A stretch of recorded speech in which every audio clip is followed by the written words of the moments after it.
Isang lalaki ang pinuntahan ni Miyabi sa bahay nito at sinabing patay na si Mizuki habang nagmamadali namang magmaneho si Onizuka. Sinabi ni Mizuki na nagpakamatay si Misaki bago matapos ang taon at iyon ay dahil kay Saito, dahil buntis si Mizuki at ipinagkanulo ito ni Saito kaya nangyari iyon. At dahil hindi na maibabalik pa ang buhay ni Mizuki ay ipinaghiganti ito ni Miyabi at saka tumakbo palabas ng gusali. Samantala, nakarating na si Onizuka sa restaurant ni Tomoko at dahil wala itong pera ay inilibre na lang siya ng ama ni Tomoko ng maiinom bilang pasasalamat sa pagbisita kay Tomoko. Habang umiinom ay biglang umere sa balita ang tungkol sa nangyari sa 24 anyos na guro na si Saito, nasaksak ito sa dibdib at kasalukuyang nasa ospital at kritikal ang kondisyon. Ayon sa kapitbahay nito ay isang batang babae ang nakitang tumakbo palayo na pinaniniwala ang may gawa ng nangyari sa guro. Hindi makapaniwala si Onizuka na batang babae pa ang may gawa ng krimen. Napatulala si Tomoko dahil si Saito ang homeroom teacher nila nung isang taon nang biglang tumawag ang chairwoman kay Onizuka. Nagulat si Onizuka nang malaman na ang lalaki sa balita ay ang homeroom teacher ng class 3-4 noon na nagkaroon ng relasyon sa isang estudyante at naging laman yun ng balita kaya umalis iyon sa eskwelahan pati na rin ang estudyanteng nakarelasyon nito, si Mizuki, isang matalinong bata at palangiti. Iyon ang naging dahilan kung bakit tinatakot ng mga estudyante ang nagiging homeroom teacher nila. Bago nagpasa ng resignation letter si Saito ay sinabi nitong aakuin niya ang kasalanan pero itinanggi nito sa publiko ang relasyon nila ni Mizuki. Hindi na rin nagsalita si Mizuki tungkol sa nangyari kaya nakaalis si Saito at nagpatuloy ng pagtuturo sa ibang school. Sa classroom ay napag-usapan ng mga ito ang tungkol sa nangyari kay Saito at sinabing nababagay lang sa guro ang nangyari. Nang mapansin na hindi pumasok si Miyabi ay inisip ng iba na ito ang gumawa niyon kay Saito. Tinanong ni Urumi si Kakuchi kung ano ang gagawin nila, sinabi nito na huwag yun ipaalam kay Onizuka hanggat nag-iimbestiga pa sila. Samantala, pinag-usapan naman ang tungkol sa kondisyon ni Saito at pilit na iniiwas yun sa mga pulis at media. Palaisipan sa mga ito kung sino ang babaeng nagpunta sa kondo ni Saito at kung konektado ba iyon sa kaso ni Saito ng nakaraang taon. Ipinasigurado rin ng Mr. Director na maaagapan ang kahit na anong pagkalat ng balita. Habang tulala sa tabing daan ay naalala ni Miyabi ang kaibigang si Mizuki at nang inamin nito sa kanya ang totoo. Sa klinik ay kinausap ni Fuyutsuki si Noboro kung may kinalaman nga si Miyabi pero hindi yun alam ni Noboro. Sinabi ni Nao na hahanapin niya si Onizuka habang si Fuyutsuki naman ay susubukang hanapin si Miyabi. Dahil hindi makontak si Onizuka ay tinawagan ni Nao si Fuyutsuki kaya papunta na lang ang mga ito kina Kakuchi.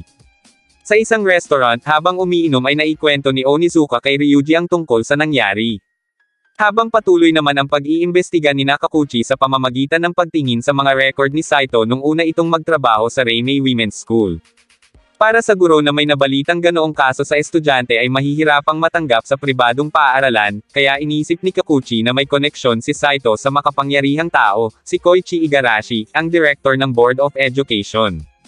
Naalala ni Kakuchi ang sinabi noon ni Saito na seryoso ito kay Mizuki at alam nito na bawal iyon pero lalabanan umano nito ang sasabihin ng mga tao. Naniwala sila sa mga sinabi nito pero bakit sa huli ay ipinagkanulo lang sila. Ang dahilan kung bakit naisa publiko ang relasyon nila ni Mizuki ay dahil mahusay na estudyante ito at ito ang kumakatawan sa mga estudyante sa World Conference to Protect Children's Rights na ginanap sa Japan nung nakaraang taon. Maganda nga namang laman ng balita na ang mahusay na estudyante ay may karelasyong guro. Ngunit ang higit na takot na aminin iyon ng dalawa ay ang Board of Education na siyang nagrekomenda kay Mizuki para sa conference kaya nakipagkasundo ang mga ito kay Saito.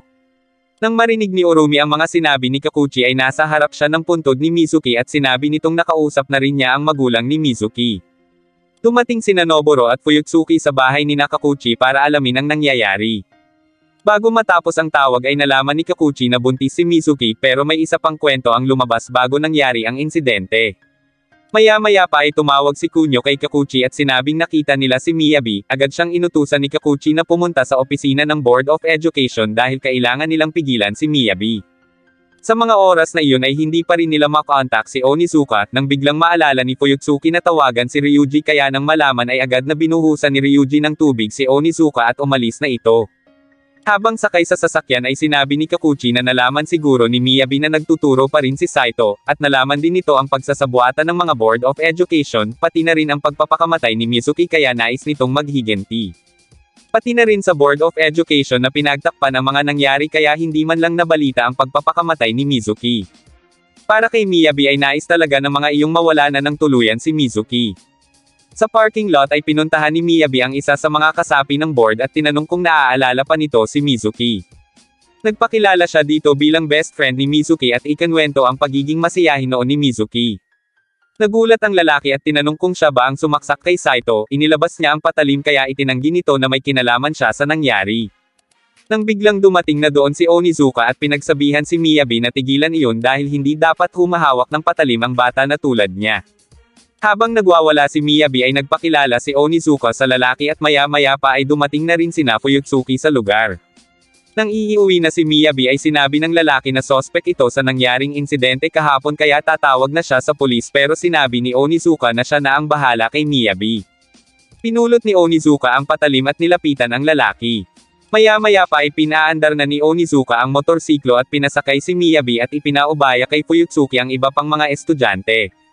Pumunta sila sa istasyon kung saan nakadestino si Seijima at pumasok sa loob ng kulungan. Nang maibalita kina Kakuchi na ayos lang sila ay tinanong niya si Miyabi kung sinaksak ba talaga nito si Saito. Sinabi ni Miyabi na nung nalaman niyang nagtuturo pa rin si Saito ay pinuntahan niya ito at nakitang masaya iyong napapaligiran ng mga estudyante. Isinigaw ni Miyabi na kung iniisip din ni Onizuka na siya ang may gawa niyon kay Saito ay wala na siyang pakialam. Iniwan siya doon ni Onizuka dahil sa pagiging pasaway. Samantala, humingi naman ng tawad ang Vice Principal sa Board of Education dahil sa ginawa ni Onizuka sa matabang lalaki. Dahil sa pagmamakaawa ni Mr. Uchiyamada ay humiling ng dalawang bagay si Mr. Igarashi sa chairwoman, una ay ang isuko si Miyabi sa mga pulis at ang pangalawa ay alisin kaagad si Onizuka sa pagiging guro. Ngunit sinabi ng chairwoman na hindi pa nila nakakausap sina Miyabi at Onizuka para marinig ang panig ng mga ito, pero nagalit si Mr. Igarashi at sinabing umamin na si Miyabi na siya ang umatake kay Saito kaya dapat lang itong isuko sa mga pulis. Nanindigan ng chairwoman kaya sinabi ni Mr. Igarashi na ipasususpend niya ang lisensya ng Holy Forest Academy, bagay na hindi matatanggap ni Mr. Uchiyamada dahil may utang pa siyang dapat bayaden. Binigyan ni Mr. Igarashi ng palugit ang chairwoman hanggang bukas. Muling nagtipo ng mga taga-Board of Education at itinanong ni Mr. Igarashi kung talaga bang inamin ni Miyabi na siya ang sumaksak kay Saito pero sinabi ng matabang lalaki na wala nang iba pa dahil nang tanungin niya iyon ay hindi yun nag-deny. Hindi nila alam kung anong gagawin ni Saito kapag nalaman na nagpakamatay si Mizuki. Kasalukuyang kritikal pa rin ang lagay ni Saito pero kung bumuti man ito ay sigurado sila na hindi mabubunyag ang ugnayan nila at matatahimik din ang mga tao tungkol sa insidente. Sa eskwelahan ay nagkaroon ng pagtitipo ng mga faculty member at napagdesisyon ng pagbotohan ang tungkol sa pagpapatalsik kay Onizuka at ang pagsuko kay Miyabi sa mga pulis. Ngunit nagreklamo si Fuyutsuki dahil hindi pa naman nila naririnig ang panig ng dalawa. Totoong kasalanan kung si Miyabi nga ang gumawa ng krimen pero hindi pa nila iyon napapatunayan kaya mali na sundin kaagad ang utos ng Board of Education lalo pa at narinig nila ang sinabi ni Kakuchi tungkol sa mga iyon. Sinabi naman ni Senomaro na hindi rin sila sigurado kung buntis nga si Mizuki. Dahil naman sa pag-iisip ni Fukuroda na ipasasara ang eskwelahan ay sinabi ni Nao na makasarili siya at isa rin pala siya sa mga eng-eng na nasa board kaya nauwi sila sa pagtatalo. Nagsalita si Mr. Uchiyamada at tinanong ang chairwoman kung magtatalo na lang ba sila ng ganon, kaya sinabi nito na hindi pa sila boboto bagay na hindi sinang-ayunan ni Mr. Uchiyamada. Naniniwala ang chairwoman sa mga bata at kay Onizuka kaya kung magdedesisyon agad sila para lang maisalba ang eskwelahan ay hindi rin mawawala ang mga problemang laganap sa paaralan at mas lalo lang itong lalala. Kaya kailangan nilang manindigan bilang mga profesional sa sagradong bokasyon. Umakyat si Fuyutsuki sa silid ni Onizuka at sinabing nasa panig niya ang chairwoman pero kakaibang bagay ang nadatnan niya. Isang tawag ang natanggap ni Ichiro at ipinapakiusap sa kanya ang pagpapakalat ng balita na isa lang yung chismis gayong isa lang naman siyang showbiz agent. Pero inasahan siya nitong gagawin niya iyon kaya agad na may tinawagan si Ichiro. Samantala, abala sina Kakuchi sa pagkuha ng database ng ospital, kahit mahirap ay sinubukan nila dahil wala na silang ibang paraan para makakuha ng ebidensya na minanip ula iyon ng board. Kinagabihan ay nag-inom na lang si Mr. Uchiyamada dahil sa mga pangyayari at ang posibilidad na mawalan siya ng trabaho. Kaya nang mapaisip siya kung kakalabanin ba talaga ng chairwoman ang board ay nagsisigaw siya dahil hindi niya yun kakayanin. Pinagtitinginan na siya ng mga tao dahil parang nawawala na siya sa katinoan. Habang ang ibang guro naman ay nagpapakaabala na lang para pansamantalang makalimutan ang sitwasyon. Samantala, habang nasa rooftop si Onizuka ay dumating si Fuyutsuki at tinanong siya kung ano ang gagawin niya. Naglakad si Onizuka at sinabing pautangin siya ni Fuyutsuki nang bigla siya nitong yakapin pero sinabi niyang huwag itong mag-alala sa kanya. Nang sumunod na araw ay dumating na sa paaralan ang mga taga-Board of Education kaya nangatal sa takot si Mr. Uchiyamada. Hinarap ng chairwoman si Mr. Igarashi at sinabing wala siyang intensyong sundin ang dalawang hinihingi nito. Nagharap ang dalawang panig at doon ipinaliwanag ng chairwoman na hindi siya naniniwalang magagawa ni Miyabi ang paratang at may tiwala naman siya kay Onizuka. Kiit naman ng matabang lalaki na isang banta si Onizuka. Pero nanindigan ang chairwoman at sinabing kung papayag na lang sila sa mga ito ay hindi lalabas ang katotohanan at magmumukhang kriminal si Miyabi gayong may posibilidad din naman na baka kinitil ni Saito ang sariling buhay dahil alam niya kung gaano ipinaglaban ni Saito ang relasyon nila ni Mizuki noon. Nang bigla na lang iyong magbago at itinanggi na ang nangyari sa harap ng investigation committee. Mahal ni Saito si Mizuki kaya inisip ng chairwoman na nung nalaman nito ang nangyari kay Mizuki ay tinapos na rin nito ang kanyang buhay. Nagawang mapasok ni Kakuchi ang database ng ospital pero wala siyang makitang bakas na pinalitan ang datos. Tinanong na siya ni Kunyo kung anong gagawin nila dahil nag-uumpisa na ang meeting nang biglang makita ni Noboro ang homepage ni Saito. Nakita nilang sumasagot ito sa mga tanong ng estudyante. Nakalagay doon na ini-reply ni Saito na nagkaroon siya ng ipinagbabawal na pag-ibig at alam niyang mali iyon pero mas iniisip niya ang kapakanan nila kaya hindi sila dapat makinig sa sinasabi ng iba dahil hindi yun makakabuti sa kanila. Masaya sila kung magiging masaya ang iba para sa kanila kaya hihintayin nila ang araw na iyon dahil mahal niya si Mizuki. Sinabi ni Noboro na hindi pala sila ipinagkanulo ni Saito at kailangan nila yung ipaalam sa lahat kaya nagtungo sila sa school. Patuloy ang diskusyon sa pagitan ng chairwoman at board at pinagtalunan ang tungkol sa kahihiyang dulot ng isyu na iyon. Sa huli ay pinanindigan ng chairwoman na ipaglaban si Miyabi kaya pinayuhan ni Mr. Igarashi ang mga faculty member na pigilan ang chairwoman kung ayaw nilang mawala ng trabaho lalo na si Mr. Uchiyamada. Pero tumayo ito at sinabing hindi siya papayag na insultiin ang mga estudyante at kung ang paraan para maprotektahan ang organisasyon ng Board of Education ay ang ma-corner si Saito, masasabi niyang ang board ang tunay na mga kriminal at hindi sila karapat-dapat na magtalakay tungkol sa edukasyon. Ipinagtanggol ni Mr. Uchiyamada ang pagiging guro nila kaya nagpalakpakan ang mga guro. Dahil doon ay nagalit si Mr. Igarashi at sinabing sinususpende niya ang lisensya ng Holy Forest Academy. Nang biglang dumating si Onizuka at sinabing pagpasyahan na ang usapin pero minaliit lang siya ng board. Tumawag si Onizuka kay Ichiro at sinabing papasukin na ang mga reporter. Agad na pinalibutan ng mga ito si Mr. Igarashi at tinanong kung totoong nagkaroon si Saito ng relasyon sa isang estudyante at kung pinagsinungaling nga iyon ng board dahil takot ang board na mabunyag ang insidente. Naging laman iyon ng balita at napanood yun ni Seijima pero dahil wala itong pakialam ay aalisin niya na sana yun nang bigla siyang pigilan ni Miyabi. Nagulat si Seijima nang makitang nasa balita si Onizuka. Nang makarating sa eskwelahan si Kakuchi ay nagkakagulo na kaya agad silang pumasok.